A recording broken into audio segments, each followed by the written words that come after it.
നമസ്കാരം. VHSC polymer technology കോഴ്സിൻ്റെ 2ാം വർഷ വിദ്യാർത്ഥികൾക്ക് വേണ്ടിയുള്ള 14ാമത്തെ ഓൺലൈൻ പഠന ക്ലാസ്സിലേക്ക് എല്ലാ വിദ്യാർത്ഥികൾക്കും സ്വാഗതം. കഴിഞ്ഞ ക്ലാസ്സുകളിലായിട്ട് 3ാമത്തെ മോഡ്യൂളായ പ്ലാസ്റ്റിക് പ്രോസസ്സിംഗ് നമ്മൾ പഠിച്ചു കഴിഞ്ഞു. ഇന്ന് നമ്മൾ 4ാമത്തെ മോഡ്യൂളായ ഫൈബർ റീഇൻഫോഴ്സ്ഡ് കോമ്പോസിറ്റ്സ് ആരംഭിക്കുകയാണ്.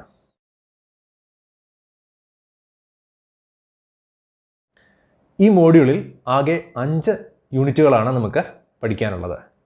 1 introduction to composites, 2 reinforcement materials, 3 matrix materials and additives, 4 manufacturing methods, 5 quality and safety in FRP processing. നമുക്ക് ആദ്യത്തെ യൂണിറ്റായ ഇൻട്രഡക്ഷൻ ടു കോമ്പോസിറ്റ്സ് ആരംഭിക്കാം. എന്താണ് കോമ്പോസിറ്റ് മെറ്റീരിയൽസ്?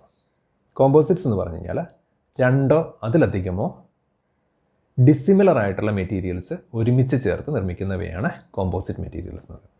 ഡിസിമിലർ എന്ന് പറഞ്ഞു കഴിഞ്ഞാൽ രൂപത്തിലോ സ്വഭാവത്തിലോ ഒന്നും ഒരുപോലെ അല്ലാത്തത്, അതായത് വളരെ വ്യത്യസ്തങ്ങളായ രൂപവും സ്വഭാവവും ഒക്കെയുള്ള വസ്തുക്കളെ ഒരുമിച്ച് ചേർത്ത് നിർമ്മിക്കുന്ന വസ്തുക്കളെയാണ് കോമ്പോസിറ്റ്സ് എന്ന് പറയുന്നത്. അപ്പോൾ ഇങ്ങനെയുള്ള മെറ്റീരിയൽസിന് ഇതിൽ ഉപയോഗിച്ചിരിക്കുന്ന വസ്തുക്കൾ ഒറ്റയ്ക്ക് നിൽക്കുമ്പോൾ ഉണ്ടാവുന്നതിനേക്കാളും വളരെ മെച്ചപ്പെട്ട പ്രോപ്പർട്ടീസ് നൽകാൻ സാധിക്കും. നമുക്കൊരു ഉദാഹരണം നോക്കാം. കോൺക്രീറ്റ് നിർമ്മിക്കുന്നതിനായിട്ട് നമ്മൾ സിമൻറ്റ് ഉപയോഗിക്കും, മണൽ ഉപയോഗിക്കും, മെറ്റൽ ഉപയോഗിക്കും, കമ്പി ഉപയോഗിക്കും. ഇതെല്ലാം കൂടി ഒന്നിച്ച് ചേർന്നപ്പോൾ നമുക്ക് വളരെ സ്ട്രെങ്ത് ഉള്ളൊരു കോൺക്രീറ്റ് ലഭിക്കുന്നു. എന്നാൽ ഇതിൽ ഓരോന്നും ഒറ്റയ്ക്കൊറ്റയ്ക്കാണ് നിൽക്കുന്നതെങ്കിൽ നമുക്ക് ഇതുപോലെ സ്ട്രെങ്ത് ഉള്ളൊരു മെറ്റീരിയൽ കിട്ടില്ല. ഇതിൽ സിമൻറ്റിനെയാണ് മെട്രിക്സ് ഫേസ് എന്ന് പറയുന്നത്. കാരണം സിമൻറ്റാണ് ഈ മെറ്റലിനെയും കമ്പിനെയും എല്ലാം ഒരുമിച്ച് ചേർത്ത് ബൈൻഡ് ചെയ്ത് നിർത്തുന്നത്. അങ്ങനെ ബൈൻഡ് ചെയ്ത് നിർത്തുന്ന ഫേസിനെയാണ് നമ്മൾ മെട്രിക്സ് ഫേസ് എന്ന് പറയും. അതിലുപയോഗിച്ചിരിക്കുന്ന ബലപ്പെടുത്താൻ വേണ്ടി ഉപയോഗിച്ചിരിക്കുന്ന വസ്തുക്കളെയാണ് റീഇൻഫോഴ്സ്മെൻറ്റ് എന്ന് പറയുന്നത്. അപ്പോൾ മെറ്റൽ കമ്പിയെല്ലാം നമ്മൾ റീഇൻഫോഴ്സ്മെൻറ്റിന് വേണ്ടി ഉപയോഗിച്ചിരിക്കുന്നവയാണ്. അപ്പോൾ സാധാരണ കോമ്പോസിറ്റുകൾക്ക് പ്രധാനമായിട്ടും 2 ഫേസുകൾ ഉണ്ടായിരിക്കും. ഒന്ന് മെട്രിക്സ് ഫേസും 2 റീഇൻഫോഴ്സ്മെൻറ്റ് ഫേസും. മെട്രിക്സ് ഫേസ് കോമ്പോസിറ്റിന് ഷേപ്പ് കൊടുക്കുകയും റീഇൻഫോഴ്സ്മെൻറ്റിനെ ബൈൻഡ് ചെയ്ത് നിർത്തുകയും ചെയ്യുന്നു. അതേസമയം റീഇൻഫോഴ്സ്മെൻറ്റുകൾ ഈ കോമ്പോസിറ്റിന് വേണ്ട സ്ട്രെങ്ത്തും കൊടുക്കുന്നു. കോമ്പോസിറ്റുകളിൽ ഉപയോഗിച്ചിരിക്കുന്ന മെട്രിക്സിനെയും റീഇൻഫോഴ്സ്മെൻറ്റിനെയൊക്കെ അടിസ്ഥാനമാക്കിയിട്ട് പലതരത്തിലുള്ള കോമ്പോസിറ്റുകളുണ്ട്. നമുക്ക് ആദ്യം മെട്രിക്സിനെ അടിസ്ഥാനമാക്കിയിട്ടുള്ള കോമ്പോസിറ്റുകൾ ഏതൊക്കെയാണെന്ന് നോക്കാം. Metal matrix composites. ഇവിടെ നമുക്ക് മെറ്റൽ ആയിരിക്കും മെട്രിക്സ് മെറ്റീരിയലായിട്ട് ഉപയോഗിച്ചിരിക്കുക. രണ്ടാമത്തേത് സിറാമിക് മെട്രിക്സ് കോമ്പോസിറ്റ്. മൂന്നാമത്തേത് പോളിമർ മെട്രിക്സ് കോമ്പോസിറ്റ്സ്. നമ്മൾ ഈ മോഡ്യൂളിൽ പഠിക്കുന്നത് പോളിമർ മെട്രിക്സ് കോമ്പോസിറ്റ്സിനെ കുറിച്ചാണ്. അതായത് ഫൈബർ റീഇൻഫോഴ്സ്ഡ് പ്ലാസ്റ്റിക്സിനെ കുറിച്ചാണ് നമുക്ക് തുടർന്നുള്ള ചാപ്റ്ററുകളെല്ലാം തന്നെ പഠിക്കാനുള്ളത്. ഇനി കോമ്പോസിറ്റുകൾ ഉപയോഗിക്കുന്ന റീഇൻഫോഴ്സ്മെൻറ്റിനെ അടിസ്ഥാനമാക്കിയിട്ട് നമുക്ക് ഫൈബർ റീഇൻഫോഴ്സ്ഡ് കോമ്പോസിറ്റ്സ് ഉണ്ട്. അതായത് ഫൈബറാണ് റീഇൻഫോഴ്സ്മെൻറ്റിന് വേണ്ടി ഉപയോഗിക്കണമെങ്കിൽ ഫൈബർ റീഇൻഫോഴ്സ്ഡ് കോമ്പോസിറ്റുകൾ എന്ന് പറയും. ഇനി നമുക്ക് പ്ലൈവുഡ് പോലെയുള്ള വസ്തുക്കളുണ്ട്. അതിൽ മരത്തിൻ്റെ പാളികൾ അടുക്കി വെച്ചിട്ടാണ് നിർമ്മിച്ചെടുക്കുന്നത്. അപ്പോൾ അങ്ങനെയുള്ള വസ്തുക്കളെ ലാമിനാർ കോമ്പോസിറ്റുകൾ എന്ന് വിളിക്കുന്നു. ഇനി നമുക്ക് പാർട്ടിക്കിൾ ബോർഡ് കണ്ടിട്ടുണ്ടായിരിക്കും. മരത്തിൻ്റെ തന്നെ ചെറിയ ചെറിയ പാർട്ടിക്കിളുകളെ ഒരു പശ ഉപയോഗിച്ചിട്ട് ഷീറ്റ് രൂപത്തിലാക്കി മുകളിലും താഴെ നല്ല ഡിസൈനുള്ള പേപ്പർ വെച്ചിട്ട് ഷീറ്റ് രൂപത്തിലാക്കി എടുക്കും. ഇതിനെ പാർട്ടിക്കിൾ ബോർഡ് എന്ന് പറയും. അപ്പോൾ ഇതുപോലെ ചെറിയ ചെറിയ കഷ്ണങ്ങൾ ഉപയോഗിച്ച് റീഇൻഫോഴ്സ് ചെയ്യുന്നതിനെ പാർട്ടിക്കുലേറ്റ് കോമ്പോസിറ്റ്സ് എന്ന് പറയും. ഇനി മുകളിലും താഴെയും പ്ലാസ്റ്റിക്കിൻ്റെ ഒരു ലെയറും നടുക്ക് സ്പോഞ്ച് പോലെയുള്ള വസ്തുക്കളും വെച്ചിട്ട് നിർമ്മിച്ചെടുക്കുന്ന ചില കോമ്പോസിറ്റുകളുണ്ട്. അവയെ സാൻഡ്വിച്ച് കോമ്പോസിറ്റ്സ് എന്ന് പറയും. ഇനി നമുക്ക് ഫൈബർ റീഇൻഫോഴ്സ്ഡ് പ്ലാസ്റ്റിക്സിലേക്ക് വരാം. എന്താണ് ഫൈബർ എന്ന് നോക്കാം. ഒരു വസ്തുവിൻ്റെ ഡയമീറ്ററിൻ്റെ 100 ഇരട്ടി നീളം അതിനുണ്ടെങ്കിൽ അതിനെ ഫൈബർ എന്ന് വിളിക്കാം. അപ്പോൾ സാധാരണയായിട്ട് നമ്മൾ ചെറുപ്പം തൊട്ട് കണ്ടുവരുന്നതാണ് വാഴനാരും ചകിരിനാരും. അപ്പോൾ ഇതിനെല്ലാം അതിൻ്റെ ഡയമീറ്ററിനേക്കാളും 100 ഇരട്ടി നീളമുള്ളവയാണ്. അതുപോലെ മറ്റ് കോമൺ ആയിട്ടുള്ള നാച്ചുറൽ ഫൈബറുകളാണ് കോട്ടൺ, ജ്യൂട്ട്, ഫ്ലാക്സ്, സിൽക്ക് മുതലായവ. ഇത് കൂടാതെ നൈലോൺ, പോളിയസ്റ്റർ മുതലായ ഫൈബറുകളെക്കുറിച്ച് നമ്മൾ നേരത്തെ പഠിച്ചിട്ടുണ്ട്. ഇനി എന്താണ് റീഇൻഫോഴ്സ്മെൻറ്റ് നോക്കാം. റീഇൻഫോഴ്സ്മെൻറ്റ് എന്ന് പറഞ്ഞാൽ ബലപ്പെടുത്തൽ. നമ്മൾ കോൺക്രീറ്റിൻ്റെ കേസിൽ കണ്ടു. കോൺക്രീറ്റിൽ കമ്പി ഇല്ലാതെ ഒരു കോൺക്രീറ്റ് ഉണ്ടാക്കി കഴിഞ്ഞാൽ നമുക്കതൊരിക്കലും റൂഫിന് വേണ്ടി ഉപയോഗിക്കാൻ സാധിക്കില്ല. ആ കമ്പി വരുമ്പോഴാണ് അത് റൂഫിന് വേണ്ടിയോ അല്ലെങ്കിൽ പില്ലറിന് വേണ്ടിയൊക്കെ ഉപയോഗിക്കാൻ പറ്റുന്നത്. അതായത് അതിന് കൂടുതൽ ലോഡ് താങ്ങാൻ സാധിക്കുന്നത്, കൂടുതൽ ബലം ലഭിക്കുന്നത് ആ കമ്പി വരുമ്പോഴാണ്. അപ്പോൾ കമ്പി ഇല്ലാത്ത കോൺക്രീറ്റിനെ നമ്മൾ വെറുതെ സിമെൻറ്റ് കോൺക്രീറ്റ് എന്ന് വിളിക്കും. കമ്പി വരുമ്പോൾ അതിനെ റീഇൻഫോഴ്സ്ഡ് സിമെൻറ്റ് കോൺക്രീറ്റ് എന്ന് പറയും. എന്ന് പറഞ്ഞ പോലെ നമ്മൾ സാധാരണ ഒരു പ്ലാസ്റ്റിക് ഉൽപ്പന്നത്തിൽ നമുക്കിതുപോലെ ഫൈബർ റീഇൻഫോഴ്സ്മെൻറ്റ് ഉണ്ടായിരിക്കില്ല. അപ്പോൾ ഫൈബർ വെച്ച് റീഇൻഫോഴ്സ് ചെയ്യുമ്പോൾ നമ്മളതിനെ ഫൈബർ റീഇൻഫോഴ്സ്ഡ് പ്ലാസ്റ്റിക്സ് എന്ന് വിളിക്കും. ഫൈബർ റീഇൻഫോഴ്സ്ഡ് പ്ലാസ്റ്റിക്സിൽ നേരത്തെ പറഞ്ഞ പോലെ പ്രധാനമായിട്ടും 2 ഫേസാണുള്ളത്. ഒന്ന് മെട്രിക്സ് ഫേസ്. മെട്രിക്സ് ഫേസ് സാധാരണ രീതിയിൽ ഒരു പ്ലാസ്റ്റിക് ആയിരിക്കും. ഈ പ്ലാസ്റ്റിക് മിക്കവാറും ഒരു തെർമോസെറ്റ് പ്ലാസ്റ്റിക് ആയിരിക്കും. അത് ലിക്വിഡ് രൂപത്തിലായിരിക്കും നമുക്ക് ലഭിക്കുക. ഈ മെട്രിക്സ് ഫേസിൻ്റെ ധർമ്മം എന്ന് പറയുന്നത് ഇതിലുപയോഗിക്കാൻ പോകുന്ന ഫൈബറിനെ, അതായത് റീഇൻഫോഴ്സ്മെൻറ്റിനെ ബൈൻഡ് ചെയ്ത് നിർത്തുക, റീഇൻഫോഴ്സ്മെൻറ്റിനെ പുറത്തുനിന്നുള്ള എക്സ്റ്റേണൽ എൻവയോൺമെൻറ്റിൽ നിന്ന് പ്രൊട്ടക്റ്റ് ചെയ്യുക, അതായത് മോയ്സ്ചർ, സൺലൈറ്റ് മുതലായവയിൽ നിന്ന് പ്രൊട്ടക്റ്റ് ചെയ്യുക, അതുപോലെ എക്സ്റ്റേണൽ ഡാമേജസിൽ നിന്ന് പ്രൊട്ടക്റ്റ് ചെയ്യുക. ഇതൊക്കെയാണ് ഈ ബൈൻഡറിൻ്റെ അല്ലെങ്കിൽ മെട്രിക്സ് ഫേസിൻ്റെ ധർമ്മം. അതുപോലെ ഫൈബർ റീഇൻഫോഴ്സ്ഡ് പ്ലാസ്റ്റിക്സിന് അതിൻ്റെ ഷേപ്പ് കൊടുക്കുന്നതും ഈ മെട്രിക്സ് എന്ന് പറയുന്ന പ്ലാസ്റ്റിക് ഫേസാണ്. ഇനി രണ്ടാമത്തേതാണ് റീഇൻഫോഴ്സ്മെൻറ്റ് എന്ന് പറയുന്നത്. റീഇൻഫോഴ്സ്മെൻറ്റ് എന്ന് പറഞ്ഞാൽ സാധാരണ നമ്മൾ ഉപയോഗിക്കുന്നത് ഫൈബറാണ്. പല തരത്തിലുള്ള ഫൈബറുകൾ FRPയിൽ ഉപയോഗിക്കാറുണ്ട്. അതേക്കുറിച്ച് നമുക്ക് അടുത്തൊരു ചാപ്റ്ററിൽ ഡീറ്റെയിൽഡ് ആയിട്ട് പഠിക്കാനുണ്ട്. അപ്പോൾ ഈ റീഇൻഫോഴ്സ്മെൻറ്റിൻ്റെ ഒരു പ്രത്യേകത എന്ന് വെച്ചാൽ ഹൈ സ്റ്റിഫ്നെസ്സും സ്ട്രെങ്ത്തും ഉണ്ടായിരിക്കും. അപ്പോൾ നല്ല സ്ട്രെങ്ത്തുള്ള ഫൈബറുകൾ ഉപയോഗിച്ച് കഴിഞ്ഞാൽ നമുക്ക് നല്ല സ്ട്രെങ്ത്തുള്ള കോമ്പോസിറ്റുകൾ നിർമ്മിച്ചെടുക്കാൻ സാധിക്കും. ഇനി നമുക്കൊരു ഫൈബർ റീഇൻഫോഴ്സ്ഡ് പ്ലാസ്റ്റിക്സിന് ഒരു എക്സാമ്പിൾ നോക്കാം. സാധാരണ ഒരു എക്സാമ്പിളാണ് ഹെൽമെറ്റ്. ഈ ഹെൽമെറ്റ് സാധാരണ നിർമ്മിക്കുന്നത് പോളിയെസ്റ്റർ റെസിനും, അതായത് പോളിയെസ്റ്റർ റെസിനായിരിക്കും അതിനകത്ത് മെട്രിക്സ് ആയിട്ട് ഉപയോഗിക്കുക, അതുപോലെ ഗ്ലാസ് ഫൈബറും ചേർത്തിട്ടാണ്. പോളിയെസ്റ്റർ റെസിൻ നമുക്ക് സാധാരണ ലിക്വിഡ് രൂപത്തിലാണ് കിട്ടുക. ഇത് വളരെ ട്രാൻസ്പെറൻ്റ് ആയിട്ടുള്ള ലിക്വിഡാണ്. ഇത് പോളിയെസ്റ്റർ റെസിനാണ്. ഇതിലേക്ക് വേണ്ട ഹാർഡ്നർ, അതായത് നമുക്ക് ചില കെമിക്കൽസ് ഉണ്ട്, ഇതൊക്കെ അതിൻ്റെ ഹാർഡ്നേഴ്സാണ്. ഇതൊക്കെ അതിലേക്ക് വേണ്ട അളവിൽ ചേർത്ത് കഴിയുമ്പോൾ ഇത് റൂം ടെമ്പറേച്ചറിൽ തന്നെ വളരെ ഹാർഡായിട്ടുള്ള ഒരു പ്ലാസ്റ്റിക് ആയിട്ട് മാറും. അപ്പോൾ ഗ്ലാസ് ഫൈബർ എന്ന് പറഞ്ഞു കഴിഞ്ഞാൽ അത് ഗ്ലാസ് ഫൈബറിൻ്റെ ഒരു ചോപ്പഡ് സ്ട്രാൻഡ് മാറ്റ് എന്ന് പറഞ്ഞൊരു ഭാഗമാണ്.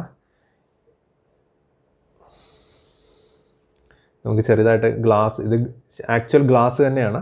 ഇത് ചെറിയ നാര് പോലെയുള്ള ഗ്ലാസ്സുകൾ, ഇത്ര ചെറിയ പീസുകൾ ഒന്നിച്ച് ചേർത്തൊരു മാറ്റ് പോലെ ആക്കിയെടുത്തിരിക്കുന്നതാണ്.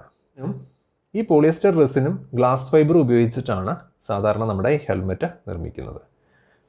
അപ്പോൾ ആദ്യം പോളിയെസ്റ്റർ റെസിനിലേക്ക് വേണ്ട കെമിക്കൽസ് എല്ലാം ചേർക്കും. കെമിക്കൽസ് എല്ലാം ചേർത്തിട്ട് അത് ഉപയോഗിച്ചൊരു ഹെൽമെറ്റിൻ്റെ മുകളിലേക്ക് നമ്മൾ ബ്രഷ് കൊണ്ടോ അല്ലെങ്കിൽ സ്പ്രേ ചെയ്തോ അതിനെ പറ്റി പിടിപ്പിക്കും. എന്നിട്ട് നമ്മൾ ഗ്ലാസ് ഫൈബർ അതിലേക്ക് വെക്കും. എന്നിട്ട് വീണ്ടും നമ്മൾ അടുത്ത ഒരു ലെയർ പോളിയെസ്റ്റർ റെസിൻ കൊടുക്കുന്നു. എത്ര സ്ട്രെങ്ത് വേണോ അതിനനുസരിച്ചിട്ട് കൂടുതൽ ലെയർ ഗ്ലാസ് ഫൈബറും പോളിയെസ്റ്റർ റെസിനും കൊടുക്കാം. അങ്ങനെ നമുക്ക് നമ്മുടെ പ്രോഡക്റ്റ് നിർമ്മിച്ചെടുക്കാൻ സാധിക്കും.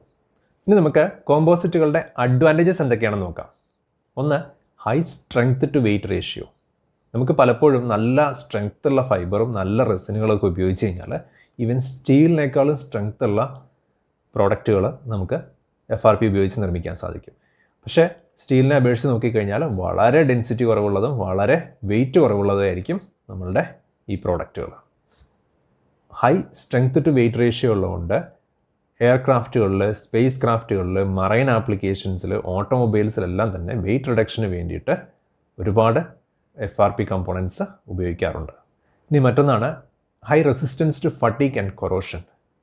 നമ്മൾ സാധാരണ മെറ്റൽസ് പോലെ ഇത് തുരുമ്പെടുക്കുകയോ അങ്ങനെയൊന്നും ഉണ്ടാവില്ല. കൂടുതൽ കാലം ഈട് നിൽക്കുകയും ചെയ്യും. Can be tailor made to meet design requirements. നമുക്ക് റെസിൻ നമുക്ക് ഇഷ്ടമുള്ള രീതിയിൽ ചൂസ് ചെയ്യാം. റീഇൻഫോഴ്സ്മെൻറ്റ് നമുക്ക് ഇഷ്ടമുള്ളത് ചൂസ് ചെയ്യാം. റീഇൻഫോഴ്സ്മെൻറ്റ് തന്നെ പല രൂപത്തിലുണ്ട്. ഇനി നമുക്ക് കെമിക്കൽസിൻ്റെ അളവ് അഡ്ജസ്റ്റ് ചെയ്യാം. അങ്ങനെ ഒട്ടനവധി കാര്യങ്ങൾ നമുക്ക് ഇതിനകത്ത് അഡ്ജസ്റ്റ് ചെയ്യാൻ സാധിക്കും. അപ്പോൾ ഇതെല്ലാം അഡ്ജസ്റ്റ് ചെയ്തുകൊണ്ട് നമുക്ക് നമ്മുടെ ഡിസൈൻ അനുസരിച്ചുള്ള ഏത് രീതിയിൽ വേണേലും ഉള്ള പ്രോഡക്റ്റുകൾ നിർമ്മിച്ചെടുക്കാൻ സാധിക്കും. High resistance to impact damage. നമ്മൾ ഈ ഫൈബറും റെസിനും ഉപയോഗിക്കുമ്പോൾ നമുക്കൊരു ഇമ്പാക്റ്റ്, അതായത് പെട്ടെന്നുള്ളൊരു ഷോക്ക് ലോഡ് വരുമ്പോൾ ഈ പുറമേയുള്ള റെസിൻ്റെ ലെയറിലാണ് ആ ലോഡ് ആദ്യം വരിക. പക്ഷേ ഈ റെസിൻ അപ്പോൾ തന്നെ ഈ ലോഡിനെ ഉള്ളിലുള്ള ഫൈബറിലേക്ക് കടത്തിവിടും. അപ്പോൾ ഈ റെസിനും ഫൈബറും രണ്ട് മെറ്റീരിയൽ ആയതുകൊണ്ട് തന്നെ ഇതിൻ്റെ ഇൻ്റർഫേസിൽ കുറേ എനർജി ലോസ് ആവും. അപ്പോൾ അങ്ങനെ വരുമ്പോൾ നമ്മളിപ്പോൾ ഹെൽമെറ്റൊക്കെ ഉപയോഗിക്കുമ്പോൾ നമുക്ക് ഹെൽമെറ്റിലൊരു ആഘാതം കിട്ടുമ്പോൾ അത് ഉള്ളിലേക്ക് ആ ആഘാതം വരില്ല. കാരണം ഈ എനർജി മുഴുവൻ ഇതിൻ്റെ ഇടയിലുള്ള ഇൻ്റർഫേസിൽ അബ്സോർബ് ചെയ്ത് പോകും. അപ്പോൾ അതുകൊണ്ട് പെട്ടെന്നുള്ള ഇമ്പാക്റ്റിലൊന്നും FRP പൊട്ടിപ്പോവില്ല. വളരെ സിമ്പിളായിട്ടുള്ള മാനുഫാക്ചറിങ് മെത്തേഡ്സാണ് FRP പ്രോഡക്റ്റുകൾ നിർമ്മിക്കാൻ വേണ്ടി ഉപയോഗിക്കുന്നത്. ഇഞ്ചക്ഷൻ മോൾഡിങ്, ബ്ലോ മോൾഡിങ് പോലെയുള്ള ഏറ്റവും മോഡേൺ എക്യുപ്മെൻറ്റ്സ് ഒന്നും പലപ്പോഴും നമുക്ക് FRP മാനുഫാക്ചറിങ്ങിന് ആവശ്യമായിട്ട് വരാറില്ല.